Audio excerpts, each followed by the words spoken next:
Я сейчас нахожусь в кабинете министра туризма Астамур Лога. Мы сейчас провели небольшую встречу, пообщались, познакомились.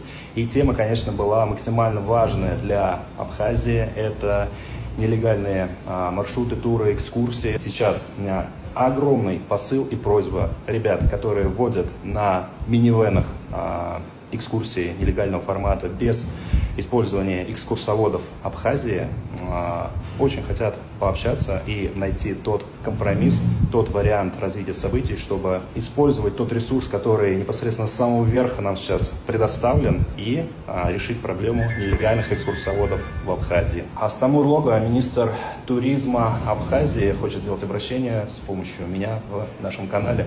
Пожалуйста, послушайте. Добрый день, уважаемые друзья, соседи. Мы живем в одном регионе, принимаем одних и тех же гостей, как на территории Краснодарского края, так и в Абхазии. И мой посыл заключается в том, чтобы найти точки соприкосновения, найти выход из ситуации, не нарушая закон Абхазии, но чтобы это и не мешало вашей работе. У меня есть что предложить. Я прошу вас организовать встречу, откликнуться на мой призыв для того, чтобы мы нашли выход из этой ситуации. Предложение с нашей стороны имеется. Хочется услышать обратную связь. Давайте попробуем исправить ситуацию и найти выход, еще раз повторюсь, из этой ситуации.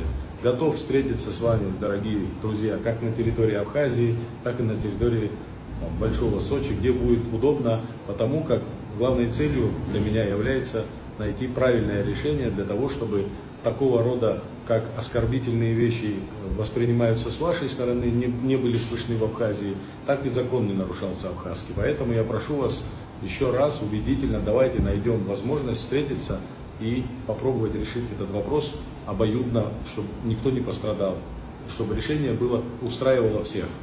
Астамур Омарович, спасибо большое за эту встречу. Для Еще меня раз, это большая честь. где будет Ребят, встреча. я прошу обратить внимание, что человек с открытой душой, настоящий абхаз с большой буквы, готов в любой точке Сочи, Абхазии, где вам удобно, организовать встречу для того, чтобы пообщаться и решить, предложить, придумать что-то вместе, чтобы это было не в карательной форме, как это было ранее с очень некрасивыми моментами, а так, чтобы мы все вместе развивали Абхазию, чтобы привозили сюда людей, чтобы страна развивалась, и чтобы никто из граждан Российской Федерации не страдал из-за того, что что-то кто-то не понял, чтобы не было недомолвок. Давайте развиваться вместе, давайте вместе развивать эту сферу направления как в Краснодарском крае, так и на территории Абхазии.